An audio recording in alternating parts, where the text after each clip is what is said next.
Nomination de Jean-Pierre Bemba et Vital Kamerhe. Et si tu sais qu'Edi Félix Antoine avait la présidentielle dans sa ligne de mire, le président de la République, Antoine Félix Tshisekedi, à travers sa porte-parole, Tima Salama, a annoncé le remaniement du gouvernement Samalou Kondé dans la nuit de jeudi à vendredi. Sauf que les surprises se sont refait plus particulières que l'attente, avec notamment des nouvelles figures qui ne sortent pas du commun. Jean-Pierre Bemba et Vital Kamerhe. Si Bemba s'est vu offrir le poste de vice-premier ministre de la Défense, Kamerhe, lui, s'est contenté de celui de vice-premier ministre de l'Économie.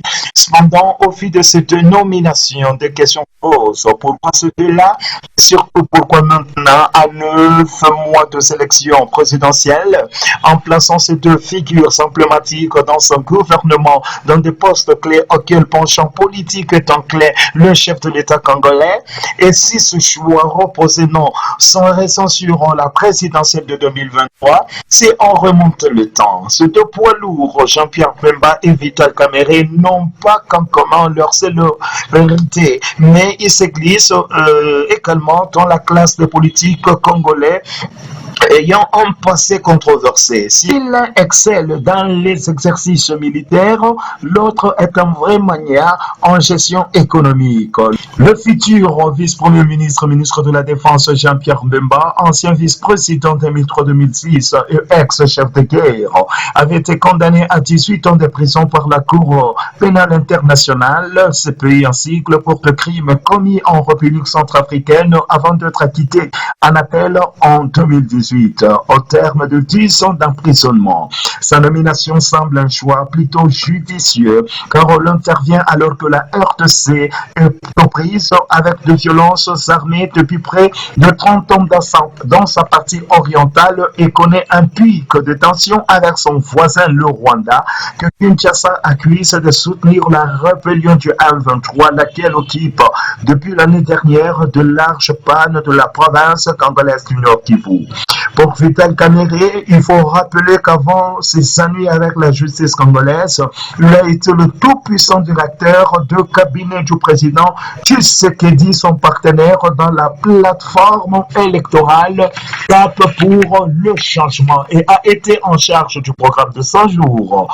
De grands travaux initiés en grande pompe par le chef de l'État congolais au début de son mandat. Il a comparu le 11 mai 2020 devant le tribunal accusé des détournements de fonds de ce programme ambitieux, et Tshisekedi, sa vision politique pendant ce temps.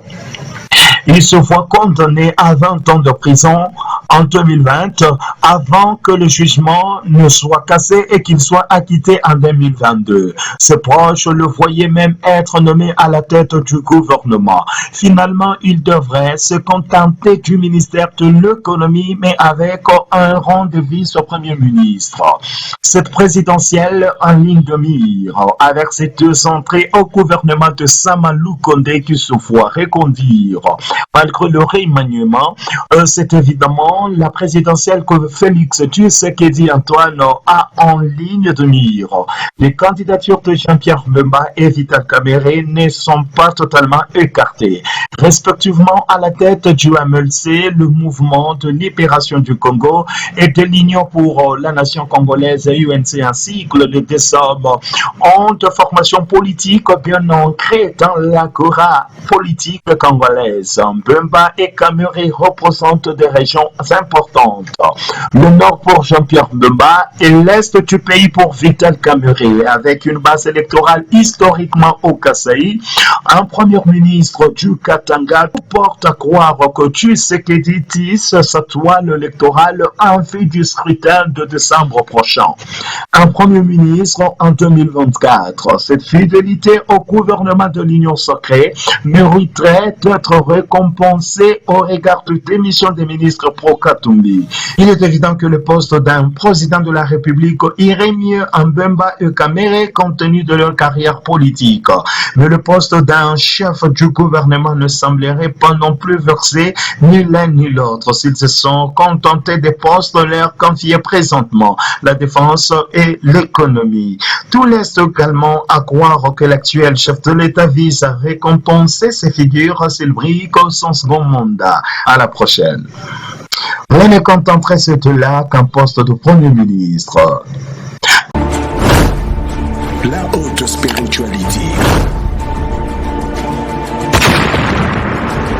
Le surnaturel quotidien.